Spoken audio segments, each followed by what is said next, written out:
Pour tester sa fiancée, le riche fiancé portait un costume en lambeaux et est arrivé au dîner à pied. La réaction de la fiancée a choqué tout le monde. Maria Clara et Eduardo étaient sur le point de vivre un conte de fées jusqu'à ce que la réalité frappe à la porte. Un fiancé mystérieusement en retard, une révélation qui bouleverse tout, et au milieu de la célébration, un accident inattendu. Accusation, secret et un test de confiance. En une nuit qui devait être magique, tout peut changer. Maria Clara était dans la chambre, ajustant sa robe et retouchant son maquillage avec un mélange d'anxiété et d'anticipation. Le manoir d'Eduardo, son fiancé, était magnifiquement décoré pour la répétition du mariage. Clara, fille d'un petit commerçant, avait toujours rêvé d'un mariage de conte de fées. Cependant, le comportement distant d'Eduardo au cours des derniers mois l'avait rendue inquiète. Luisa, la meilleure amie de Clara, entra dans la chambre avec une expression préoccupée. « Clara, Eduardo n'est toujours pas arrivé. Tout le monde est déjà dehors, en train d'attendre, » dit-elle, essayant de garder son calme. Clara ressentit un frisson lui parcourir l'échine. Eduardo avait toujours été ponctuel et organisé, son absence la rendait nerveuse. Elle prit une profonde inspiration, tentant de garder son sang-froid, et se dirigea vers le jardin où les invités étaient rassemblés. Le jardin était éblouissant, décoré de fleurs blanches et de lumières délicates qui créaient une atmosphère magique. Les parents d'Eduardo, Donna Margarida et Senor Joaquim, supervisaient tout avec des regards critiques. Donna Margarida, une femme austère, semblait plus préoccupée par l'image que par le bien-être de son fils. Quant aux parents de Clara, Monsieur Antonio et Madame Elena, ils essayaient de dissimuler leur inquiétude en conversant avec les invités. Les minutes se transformèrent en heures, et la tension montait. Donna Margarida, impatiente, murmurait à l'oreille de Senor Joaquim, « Il est inadmissible qu'il soit en retard pour quelque chose d'aussi important. » Senor Joaquim se contenta d'acquiescer, visiblement mal à l'aise. Finalement, alors que le soleil commençait à se coucher, un tumulte se fit entendre à l'entrée du jardin. Eduardo apparut, en sueur et avec des vêtements froissés, semblant complètement hors de place dans cet environnement élégant. Un silence tomba sur les invités, et un murmure de choc se répandit. Eduardo s'approcha de Clara avec un sourire forcé. « Désolé pour le retard, Clara. J'ai eu quelques problèmes en chemin, » dit-il, en évitant les regards inquisiteurs. Clara, choquée par son apparence, peinait à trouver ses mots. Donna Margarida, furieuse, tira son fils à l'écart et murmura d'une voix tranchante. « Que se passe-t-il, Eduardo? Tu sais à quel point cette soirée est importante. » Eduardo soupira, regardant tout le monde, annonça « J'ai perdu toute ma fortune. Je n'ai plus rien. » La déclaration eut l'effet d'une bombe, laissant tout le monde bouche bée. Clara sentit le sol se dérober sous ses pieds. Donna Margarida, les yeux plissés, fixa Clara et dit, d'une voix pleine de mépris, « Alors, Clara, tu veux toujours épouser mon fils maintenant qu'il n'a plus rien. » Clara regarda Eduardo, cherchant une explication. Avant qu'elle ne puisse répondre, Donna Margarida intervint à nouveau. « D'ailleurs, Clara, je t'ai vue récemment en compagnie d'un autre homme. Tu pensais vraiment pouvoir nous duper ?» Les mots de Donna Margarida flottèrent dans l'air, lourds et accusateurs. Clara, abasourdie, chercha des mots. « Eduardo, je ne comprends pas ce qui se passe, » commença-t-elle, mais fut interrompue par les murmures des invités. Eduardo resta silencieux, regardant le sol. La confusion et la douleur sur le visage de Clara étaient évidentes. Tout ce qu'elle voulait, c'était une explication, une chance de comprendre. Mais, à cet instant, la vérité semblait hors de portée. La tension dans le jardin était palpable. Le silence gênant après la révélation d'Eduardo fut brisé par l'insistance de Donna Margarida. Clara, essayant de tout comprendre, sentit les regards accusateurs des invités. Elle se sentait vulnérable, exposée. « Je t'ai vraiment vue, Clara, » insista Donna Margarida, les bras croisés. « Tu étais avec un homme dans un café, et ce n'était pas qu'une simple amitié. Tu étais intéressée par l'argent de mon fils, n'est-ce pas ?» Les mots frappèrent Clara comme un couteau. Elle n'avait jamais rencontré un homme dans un café de manière compromettante. L'expression de doute sur le visage d'Eduardo la blessait profondément. « Eduardo, tu crois vraiment à cela ?» demanda-t-elle, la voix tremblante. Eduardo hésita, mais avant qu'il ne puisse répondre, Monsieur Antonio, le père de Clara, s'avança pour la défendre. « Ma fille n'a jamais fait une telle chose. Elle t'a toujours été honnête et dévouée, Eduardo. » Donna Margarida, implacable, ne s'avoua pas vaincue. Alors, explique pourquoi elle était à cette rencontre, défia-t-elle, regardant directement Clara. Clara sentit les larmes brûler ses yeux, mais elle ne voulait pas pleurer devant tout le monde. Je n'ai jamais été avec un autre homme d'une manière qui compromettrait notre relation, Eduardo. Je t'aime, et pas pour ton argent, dit-elle, la voix étranglée. Eduardo semblait partagé, l'expression de son visage était un mélange de douleur et de confusion. Soudain, une agitation commença près du portail. Un cri perça l'air.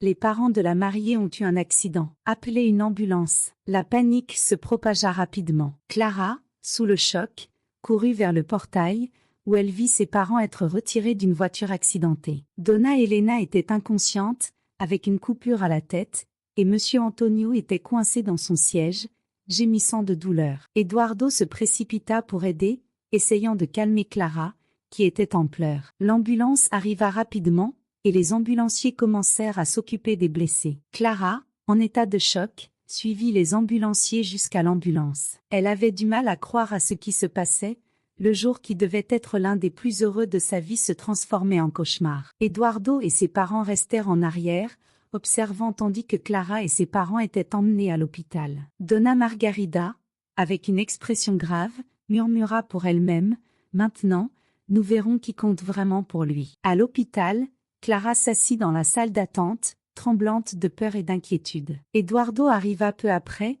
essayant de consoler Clara, mais elle était profondément blessée par les accusations. « Eduardo, je ne comprends pas ce qui se passe. Pourquoi ta mère ferait-elle cela? Et pourquoi as-tu douté de moi ?» demanda Clara, les larmes aux yeux. Eduardo tenta d'expliquer, mais la tension entre eux était palpable. Il ne savait pas quoi penser, et Clara était dévastée. Le médecin sortit de la salle d'opération avec une expression grave. « L'opération s'est bien passée, mais Monsieur Antonio est toujours dans un état critique. Nous devons le surveiller de près pendant les prochaines 48 heures, expliqua-t-il. Clara, soulagée mais toujours inquiète, remercia le médecin. Eduardo tenta de la réconforter, mais Clara s'éloigna, encore blessée par les mots de Donna Margarida. « Eduardo, je n'arrive pas à croire que tu aies vraiment pensé que je pouvais te trahir, dit-elle, la voix tremblante. » Eduardo, visiblement abattu, tenta de s'expliquer. « Clara, j'étais tellement confus. Ma mère a toujours eu une influence forte sur moi, et je ne savais pas quoi croire. » Clara secoua la tête, se sentant trahie. « Tu aurais dû me faire confiance, Eduardo. Si nous ne pouvons pas avoir confiance l'un en l'autre, que nous reste-t-il ?» demanda-t-elle, désolée. Eduardo essaya de se défendre, mais Clara était déterminée à se concentrer sur sa famille. « Je dois être auprès de mes parents maintenant. Je n'ai pas de temps pour plus de drames, » dit-elle fermement. Alors que Clara s'éloignait, Donna Margarida s'approcha, insistant. « Eduardo, tu dois reconsidérer ce mariage. Clairement, cela ne fonctionne pas. » Eduardo, épuisé, regarda sa mère avec un mélange de frustration et de résignation. « Maman, tu dois arrêter. Cela ne fait qu'empirer les choses, » dit-il, avant de se tourner pour suivre Clara. Les jours qui suivirent furent tendus. Clara passa la plupart du temps à l'hôpital, tandis qu'Eduardo luttait pour équilibrer ses émotions et gérer les pressions de sa famille. La situation délicate des parents de Clara ne faisait qu'augmenter le stress. Pendant ce temps, Donna Margarida continuait à exprimer ses doutes sur la relation, bien que de manière plus subtile. Une nuit particulièrement difficile, Clara finit par exploser. « Je ne peux plus supporter cela. J'ai besoin de temps pour réfléchir. S'il te plaît, laisse-moi tranquille pendant un moment, » dit-elle à Eduardo, faisant comprendre qu'elle avait besoin d'espace. Eduardo, réalisant la gravité de la situation, décida de respecter le souhait de Clara et de lui laisser le temps nécessaire pour tout assimiler.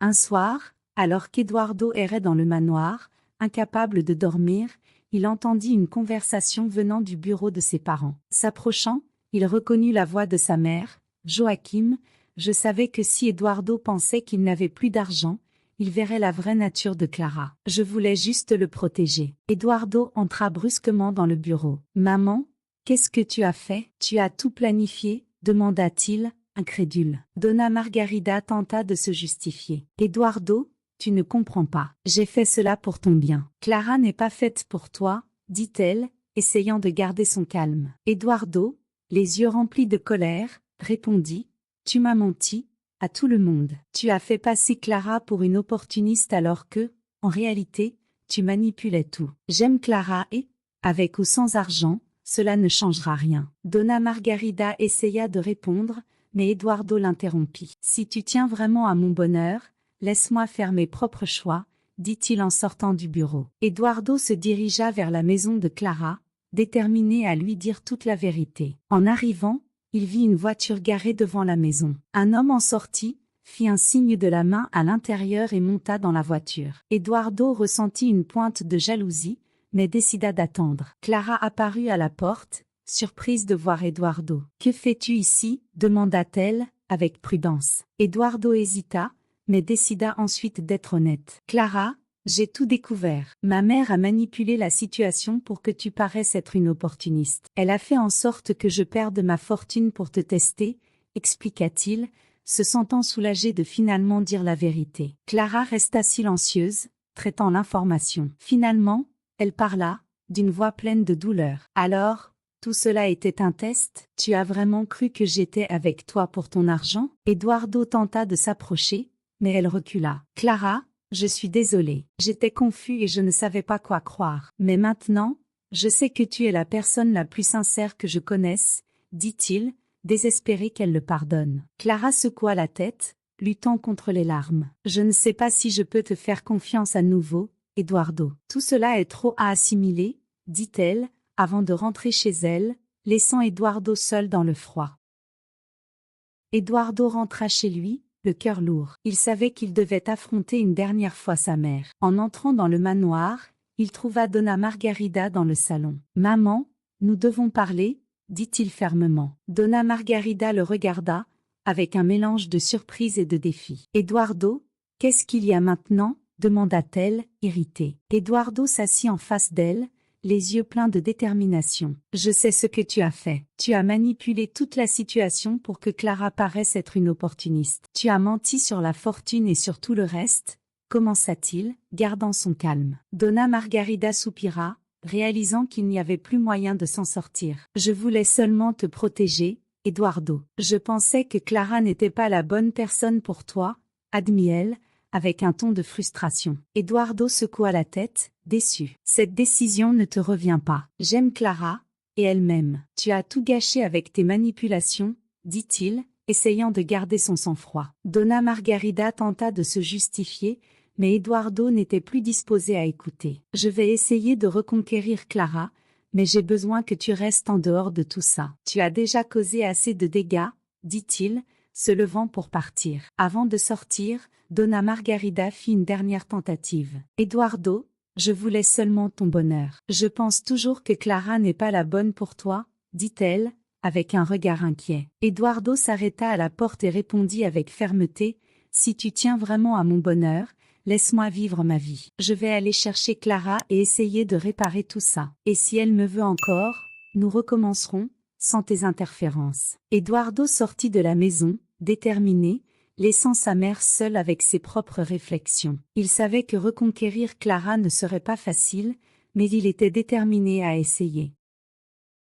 Après le face-à-face avec sa mère, Eduardo se rendit à la boutique de la famille de Clara. Il savait qu'il devait être honnête et direct s'il voulait regagner sa confiance. En arrivant, il vit Clara parler à un client. Il attendit patiemment qu'elle soit seule. « Clara, pouvons-nous parler ?» demanda Eduardo, d'un ton sincère. Clara hocha la tête, le conduisant dans une zone plus privée de la boutique. « Que veux-tu, Eduardo ?» demanda-t-elle, les bras croisés de manière défensive. Eduardo soupira, cherchant les bons mots. « J'ai parlé à ma mère. Je l'ai confrontée à tout ce qu'elle a fait. Je lui ai dit que je n'accepterai plus ses interférences. Clara, je suis désolée pour tout. Je sais que j'ai fait des erreurs, mais je veux recommencer, cette fois, sans secret, » dit-il, la regardant droit dans les yeux. Clara l'observa en silence un moment avant de répondre. « Eduardo, j'apprécie ton honnêteté, mais cela n'efface pas tout ce qui s'est passé. J'ai perdu mes parents, j'ai été accusée à tort, et je me suis sentie trahie, »